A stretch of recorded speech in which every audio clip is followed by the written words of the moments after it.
قطب المدار اور قطب الارشاد کسے کہتے ہیں اور اس کا اہل کون ہے؟ کیا مبارک صاحب علیہ الرحمہ نے کسی کو یہ القابات دی ہیں؟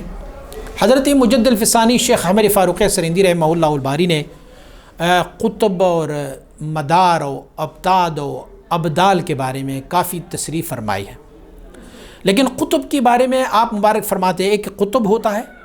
ایک قطب الاوتاد ہوتا ہے، ایک قطب مدار ہے، ایک قطب الاقطاب ہے، ایک قطب الارشاد ہے، اور ایک ہے قطب الارشاد والتکوین، دونوں کے منصب ہے۔ یوں سمجھ لیجئے کہ اللہ رب العزت نے کچھ اپنے خاص بندوں کو رکھا ہوا ہے جس کے ذمے اللہ رب العزت نے مخلوق کے بلائی اور رشد کا اللہ رب العزت نے ان کو ذمہ داری سونپی ہوئی ہے۔ اب ایک ہے قطب، اس قطب سے جو ہے فوق ہے قطب الاقطاب، قطب مدار، اس قطب مدار سے آگے ہے قطب الاقطاب، قطب الاقطاب سے آگے ہے قطب الارشاد جو لوگوں کے رشد ہدایت کا کام کرتے ہیں، اور ایک بندے کو اللہ کریم نے اس مسند پہ بٹھایا ہوا ہے کہ وہ ارشاد اور تکوین، جو اس پر ان کی وسیلے سے اللہ رب العزت بہم تمترون و بہم ترزقون، انہی کی وجہ سے اللہ لوگوں پر بارش برسا رہے ہوتے ہیں اور انہی کی دعاؤں کی وجہ سے اللہ رب العزت لوگوں کو رزق دے رہا ہوتا ہے۔ اس کو کہتے ہیں قطب الارشاد والتکوین، وہ ارشاد کا کام بھی کرتے ہیں، آگے لوگوں کو اللہ سے ملاتی بھی ہیں، اور یہ تکوین کا کام بھی کرتے ہیں۔ مجد رحمۃ اللہ تعالی نے اپنے ایک مکتوب شریف میں لکھا ہوا ہے کہ قطب الاقطاب صاحب علم است، قطب الاقطاب کو اللہ کریم نے علم عنایت فرمائے، وہ اقطاب بقعات در رنگ اجزائے وے، اور فرماتے ہیں پھر ہر علاقے کے لیے ایک ایک قطب اللہ نے رکھا ہوا ہے، وہ ایک ایک قطب جو ہے وہ ان کے ماتحت ہوتے ہیں، جو قطب الاقطاب ہے اس کی ماتحت ہوتے ہیں اور اس کی دست و پا ہوتے ہیں، یعنی اس کے ممد و معاون ہوتے ہیں۔ اور بعضرا علم بمداریت خود بودا و بعضرانہ، کچھ لوگوں کو قطب مدار ہونے کا علم ہوتا ہے اور کچھ کو نہیں ہوتا۔ یہ آپ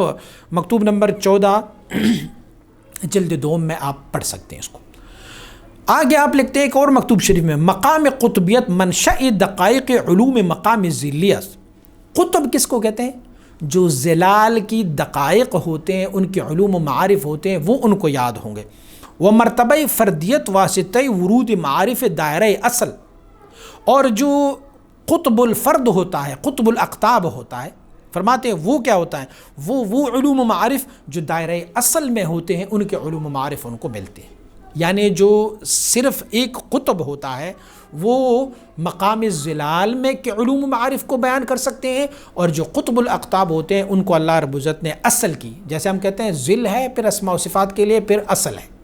اور پھر اسماء و صفات کے لیے بھی ایک اصل ہے جو اعتبارات ہے، اس کے لیے اصل ہے شوینات ہے، اس کے لیے اصل ہے ذات۔ تو مجد رحمۃ اللہ تعالی نے یہ جلد اول کے مکتوب نمبر 4 میں لکھا ہوا ہے۔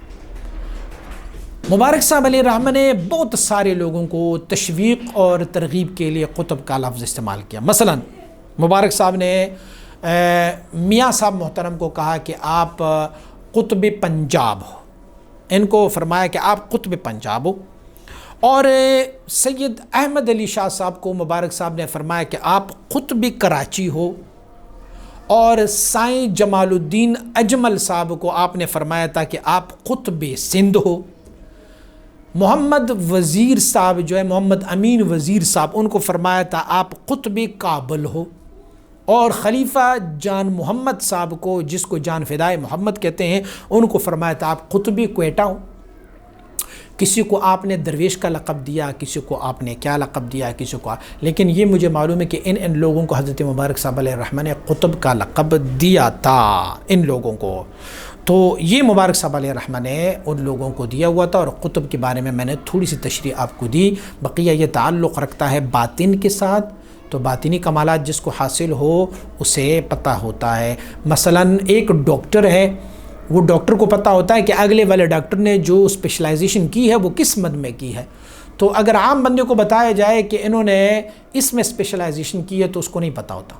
فلہذا قطب کا پتہ تب چلتا ہے جب اللہ کی وصل و معرفت کے رستوں میں کسی کو علوم و معارف مل جائے، تو پھر اسے قطب کا پتہ ہو جاتا ہے۔